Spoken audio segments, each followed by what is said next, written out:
Boa noite a todos. Nós vamos dar continuidade, já afastar aqui, porque senão vai estourar o tímpano do fundo. Eu já falo alto pra cá.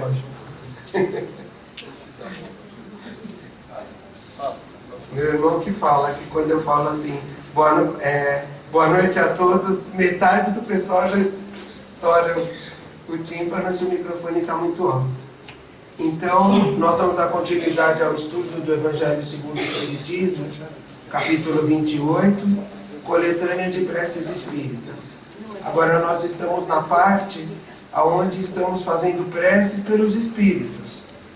E fizemos para após a morte e agora por aqueles que amamos.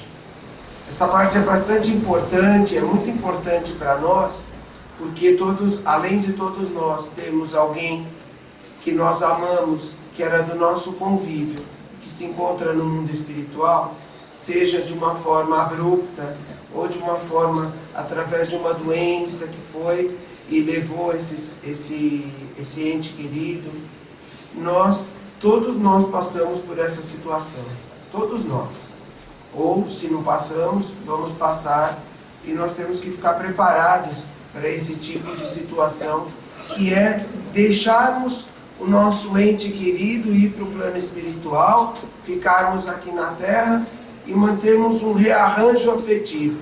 Porque, na verdade, quando nós nos separamos de alguém, quando alguém vai para o mundo espiritual, quando alguém vai embora, ou simplesmente numa viagem, e como nós estamos falando em espíritos, e nós estamos falando em mudança, há o quê? Há um rearranjo afetivo. Nós estamos falando de afetividade. Nós estamos falando do quê? De magnetismo. Magnetismo daquele que está junto a nós e de repente ele não está mais junto a nós. Ele está numa outra dimensão. Então Allan Kardec, ele tem é muito interessante essa parte.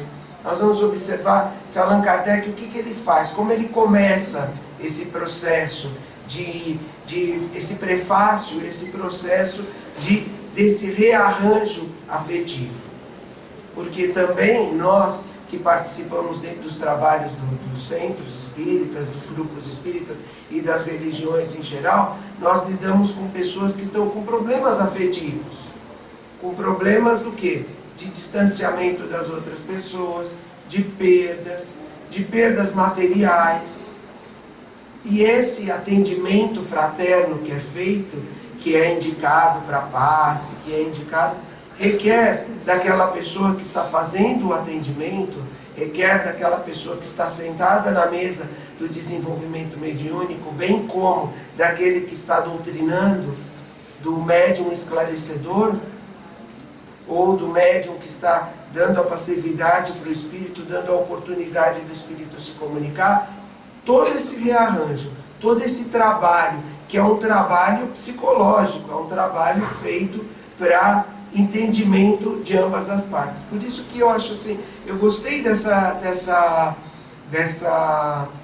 desse comentário de rearranjo afetivo, que na verdade é que nós estamos nos rearranjando a todo momento, e a cada perda e a cada distanciamento daqueles que estão próximos de nós.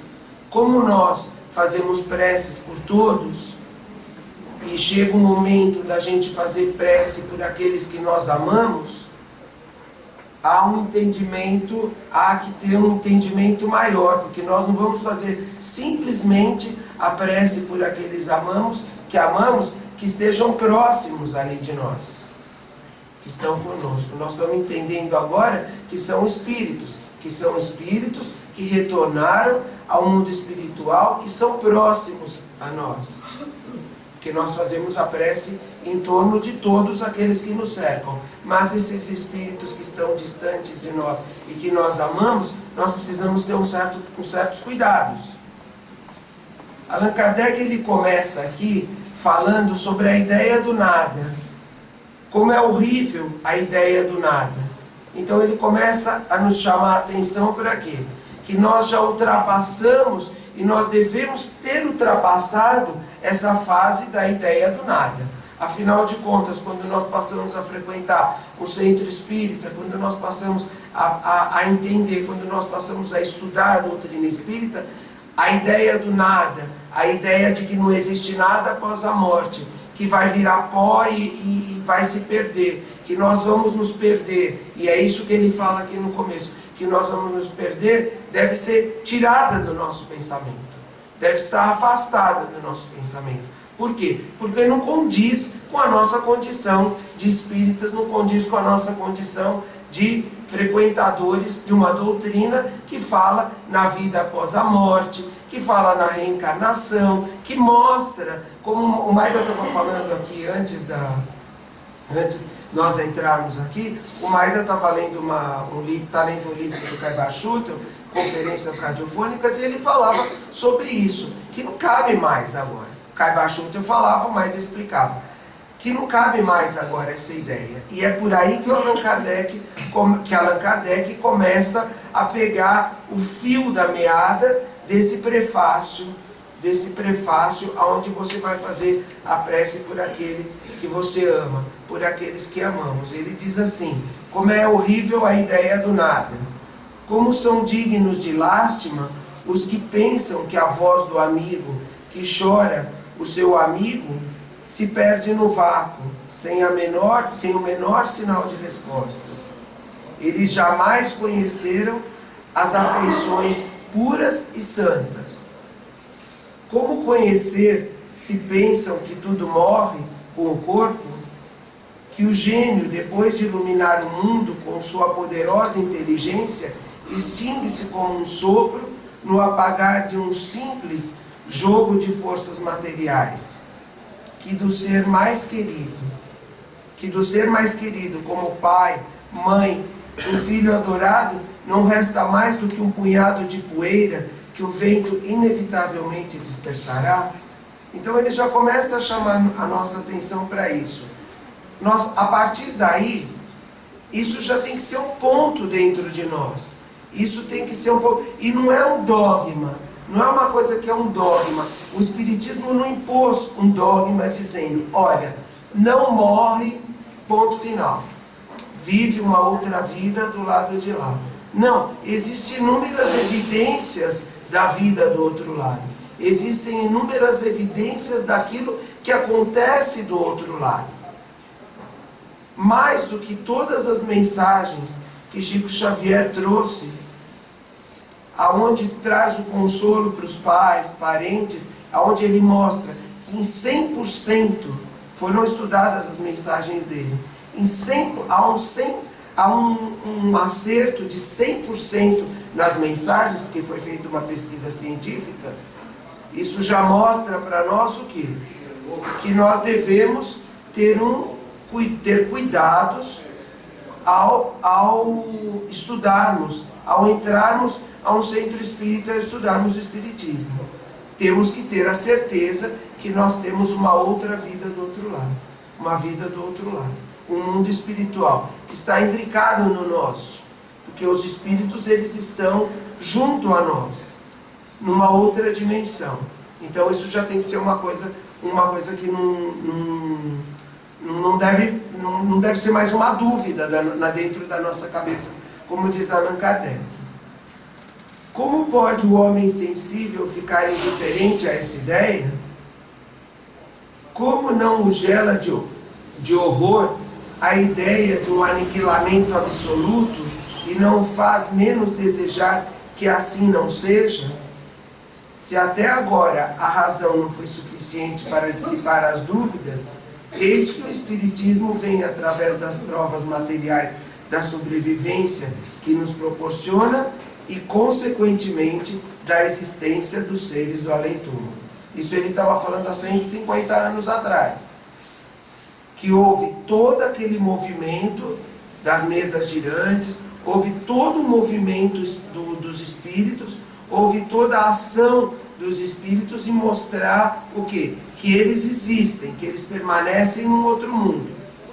E se passaram 150 anos e nós estamos aqui estudando com a certeza de que eles existem realmente.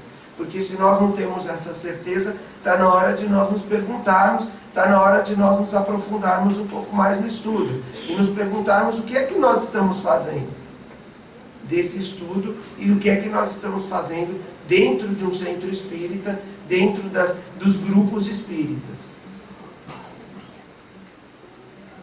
Justamente por isso, essas provas são acolhidas por toda a parte com satisfação. E a confiança renasce, pois o homem sabe de agora em diante que a vida terrena é apenas uma rápida passagem que conduz para uma vida melhor. Seus trabalhos nesse mundo não ficam mais perdidos para ele, e suas mais santas afeições não são rompidas sem qualquer esperança. Então, ponto. Sabemos que existe o Espírito. Só que nós vivemos uns com os outros, então nós temos que ter uma outra ideia agora. Se nós somos espíritos e nós estamos de passagem pela Terra, hora ou outra nós vamos voltar para o mundo espiritual. E como é que nós vamos lidar com essa perda? Como é que nós vamos lidar com essa separação? Uma coisa é certa, não importa se nós estamos no mais alto grau de elevação espiritual e aquele a quem amamos se encontra no mais baixo grau, vamos dizer assim, das trevas, esse elo de amor nunca se perde. Ele nunca se perde. Nós nunca nos perdemos uns aos outros. Sobretudo aqueles que nós amamos. Nós podemos seguir caminhos diferentes, mas nós estamos ligados o quê? Pelo amor, pela afetividade, pela fraternidade e pela convivência que nós tivemos juntos no planeta. Seja nós, algum ser que ainda está em evolução num ponto mais baixo da evolução espiritual, seja nós num ponto mais alto e o outro no ponto mais baixo, ou nós dois em próximos, em distâncias. O que ocorre é o seguinte: ocorre que no momento da perda, no momento em que nós deixamos os nossos laços familiares, uma força magnética se rompe, porque existe uma força magnética entre nós. Existe uma força magnética dentro dos nossos lares, dentro da sociedade, daquela sociedade que nós temos, daquele grupo que nós temos, aonde nós temos afetividade. Existe uma afetividade, existe um laço magnético que de repente se rompe. E aí, como é que nós vamos lidar com essa situação? Nós conversamos inúmeras vezes com as pessoas que têm esse problema, que têm essa separação, onde ocorre essa separação. E a pessoa, ela passa por fases. E nós, como espíritos, vamos dizer assim, como espíritas, vamos dizer assim, nós temos que observar que existe o quê? Existem o quê? Dois casos. Existe aquele que ficou e aquele que está no plano espiritual.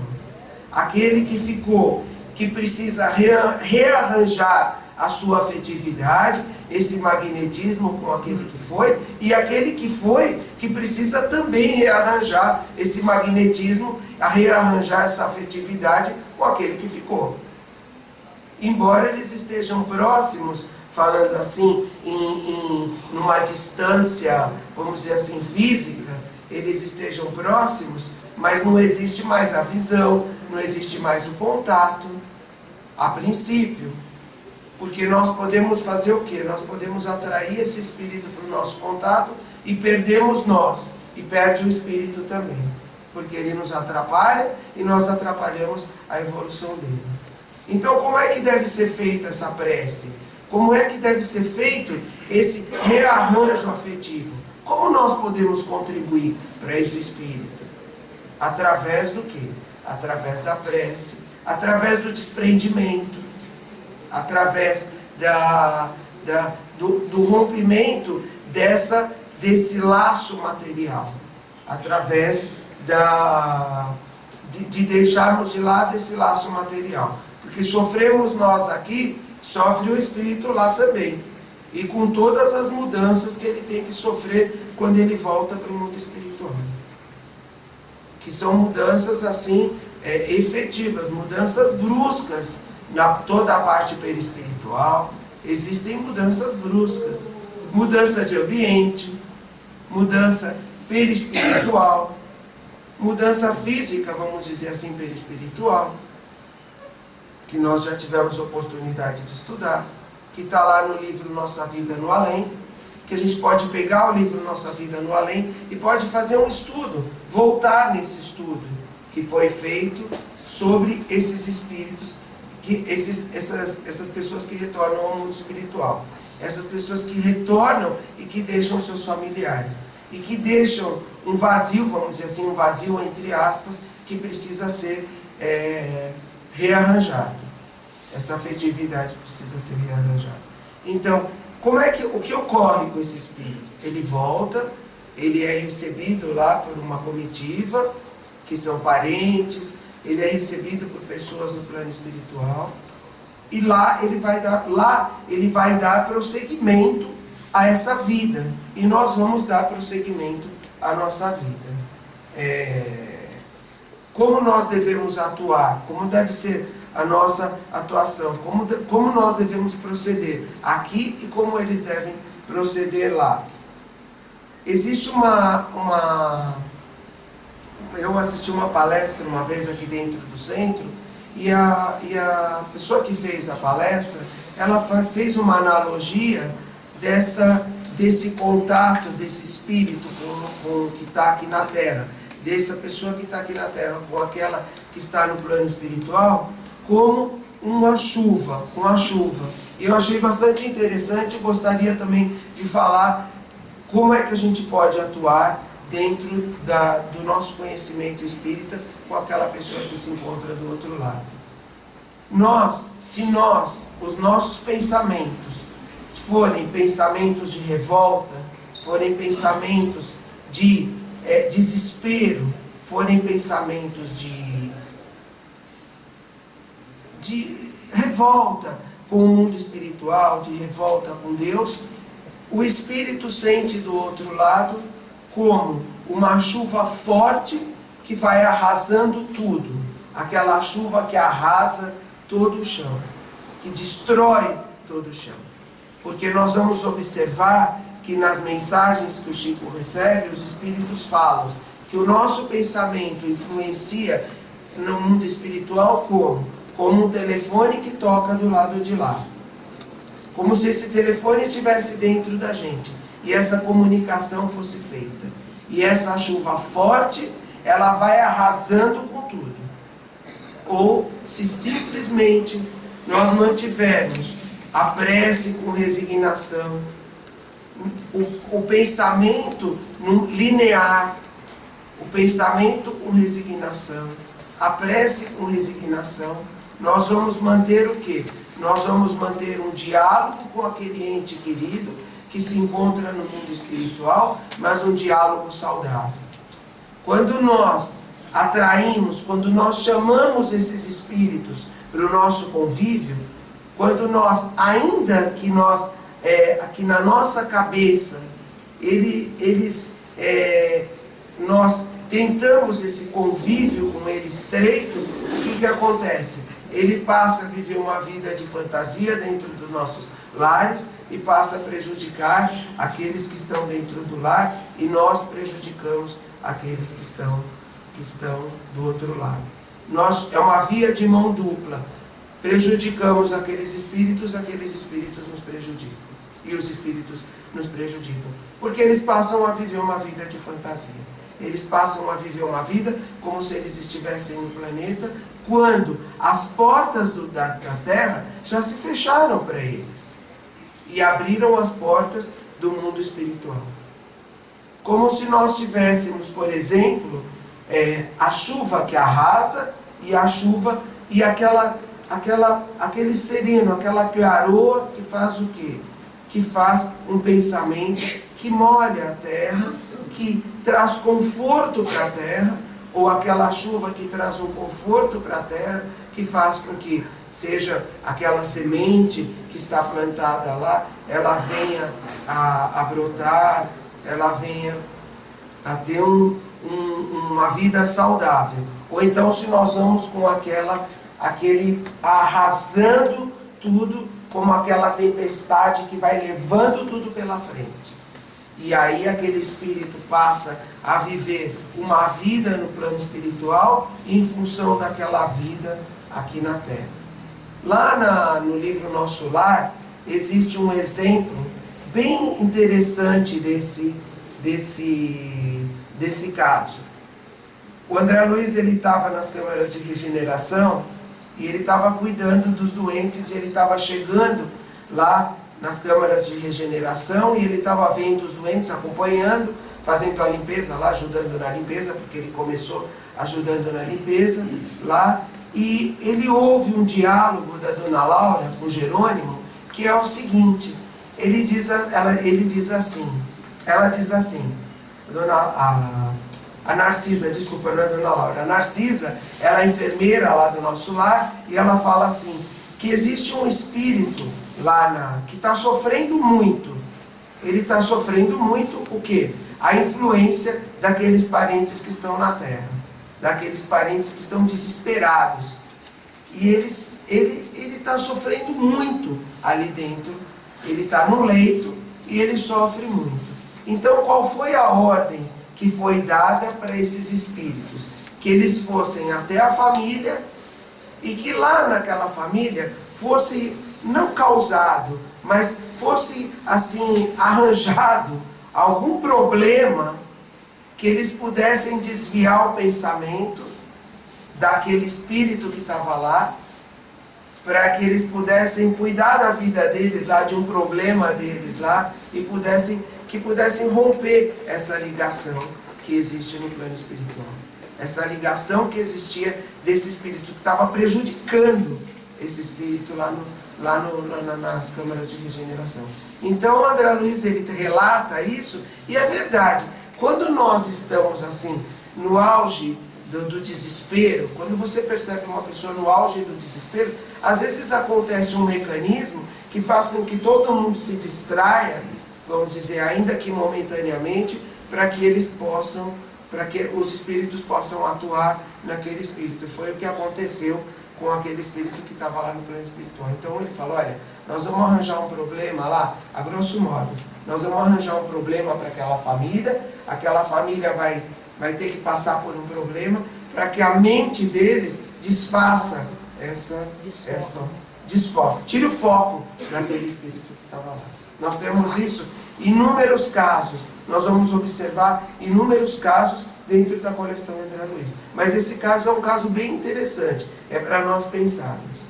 E nós precisamos o quê? Mudar os nossos pensamentos, mudar a nossa conduta. Uma vez que nós já ultrapassamos aquela fase que Allan Kardec fala aqui no prefácio, como é horrível a ideia do nada, ultrapassamos essa fase, nós passamos a atuar numa outra fase.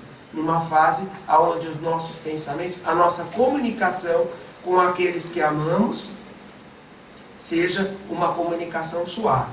Não uma comunicação de arrasa quarteirão lá, uma chuva de arrasa quarteirão. Seja uma comunicação o quê? Através da prece, através das vibrações, através do trabalho construtivo no bem, que isso faz também com que nós tenhamos o quê? Um outro foco na nossa vida.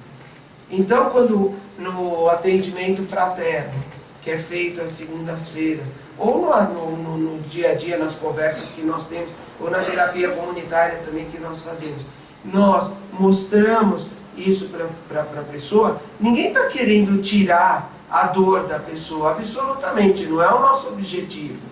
Não é o objetivo tirar a dor da pessoa, a saudade, fazer com que a pessoa esfrie aquela situação.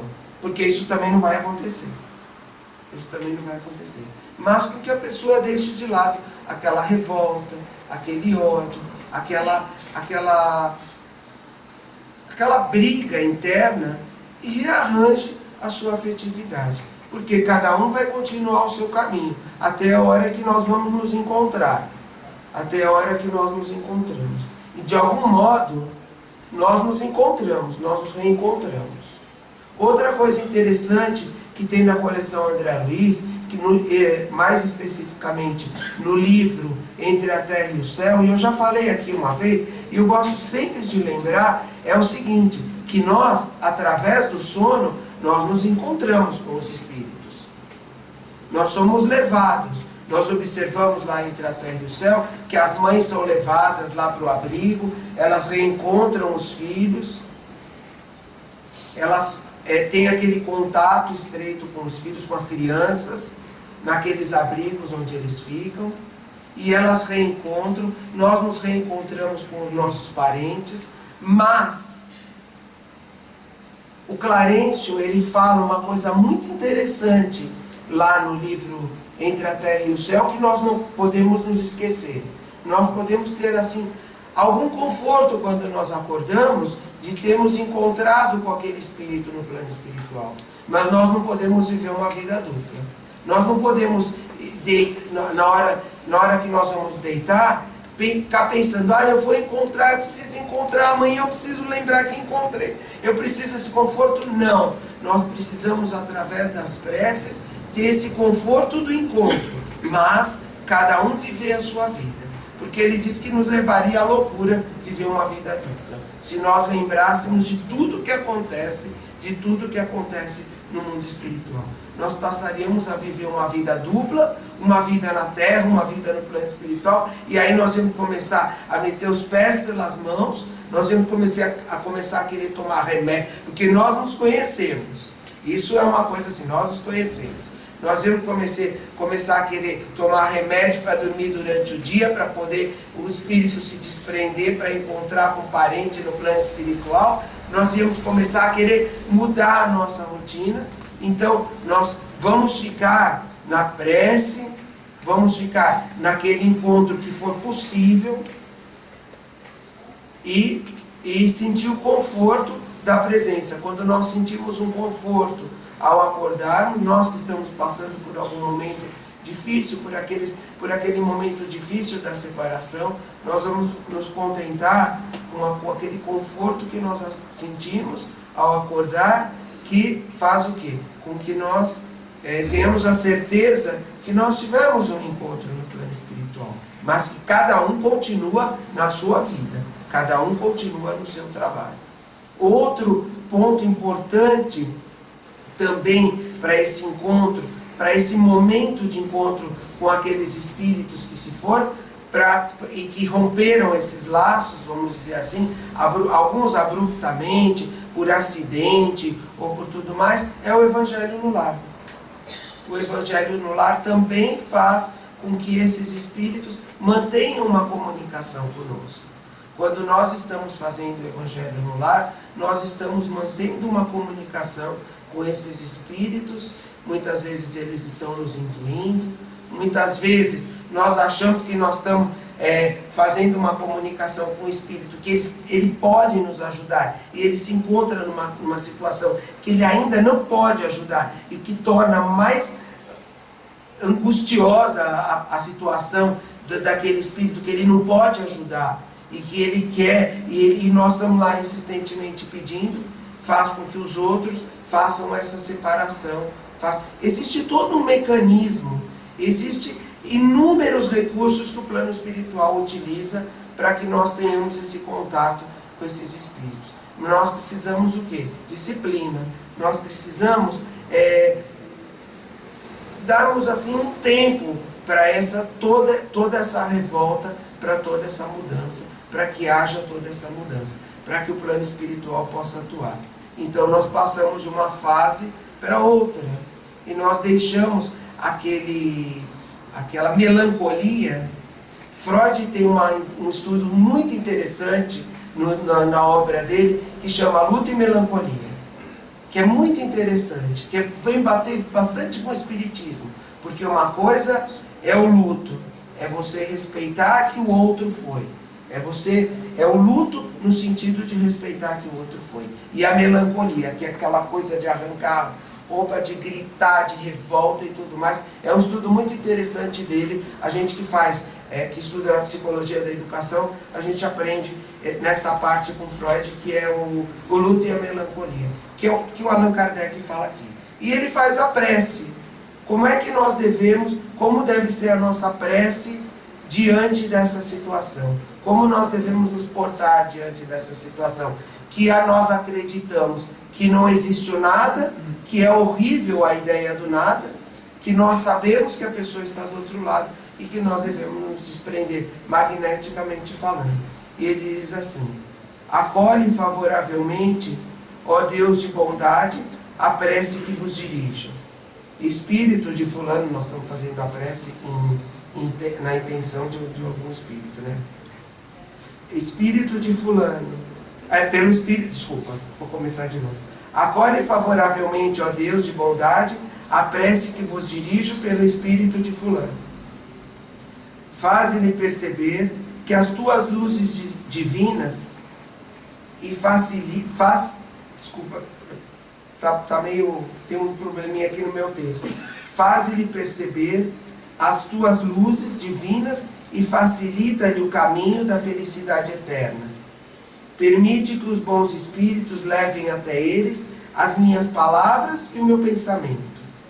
E tu, que eu tanto queria neste mundo, ouve a minha voz que te chama para dar-lhe uma nova prova da minha afeição. Deus permitiu que fosses libertado antes de mim, e eu não poderia lamentá-lo sem demonstrar egoísmo, porque isso equivaleria a desejar que continuasse sujeito às penas e os sofrimentos desta vida. Espero, pois, com resignação, o momento de nossa união nesse mundo mais feliz a que chegaste antes de mim. Bem sei que a nossa separação é apenas momentânea e que, por mais longa ela possa parecer, sua duração se esvai diante da eternidade de ventura que Deus promete aos seus eleitos. Que a sua bondade me livre de fazer qualquer coisa que possa retardar esse instante desejado, e que assim me poupe a dor de não te encontrar ao sair do meu cativeiro terreno. Como é doce e consoladora a certeza de não haver entre nós no mais que um véu material que te esconde do meu olhar, a certeza de que podes estar aqui ao meu lado, ver-me e ouvir-me como outrora, e de que não esqueces da mesma maneira como não te esqueço, de que os nossos pensamentos se confundem incessantemente e que o teu me segue e me ampara sempre. Que a paz do Senhor esteja contigo. Então, esse é o rearranjo afetivo. Você segue o seu caminho, os nossos laços de amor, de afetividade permanecem onde quer que estejamos, e nós temos a certeza que um dia vamos nos encontrar, e que cada um segue o seu caminho, e que eu não posso ter o egoísmo de querer você junto a mim aqui na terra, e eu ao mesmo tempo, eu tenho saudade, e que essa saudade tem que ser uma saudade saudável, uma saudade onde eu mantenho o quê? Mantenho fotos, mantenho fotos, sobretudo fotos da pessoa, mas me desfaço de tudo que era material, do quarto, das roupas, daquilo tudo que era material. E ela segue o caminho dela e eu sigo o meu caminho. É assim que deve ser. Só que isso é uma luta, esse rearranjo afetivo é uma luta e é um trabalho que deve ser feito. E que, se for preciso utilizar um trabalho profissional, vamos dizer assim, esse trabalho profissional também deve ser procurado. Esse trabalho profissional deve ser procurado através de médicos, psicólogos e todos aqueles profissionais que estão aptos ao quê? A nos dar ajuda nesse momento em que nós precisamos sair dessa melancolia e passarmos a ter o quê? Essa nossa afetividade rearranjada, esse nosso momento rearranjado, e seguirmos em frente até o momento do reencontro. Se alguém quiser fazer, já estou passando do meu horário, se alguém quiser fazer algum comentário, se alguém quiser fazer alguma observação, alguma pergunta, se eu puder responder, eu respondo, senão a gente pode passar para outra parte dos trabalhos. O trabalho voluntário é muito importante. Também, o trabalho no bem, ele é incontestável. Pensamento no bem, amor e trabalho em benefício do próximo. Trabalho voluntário.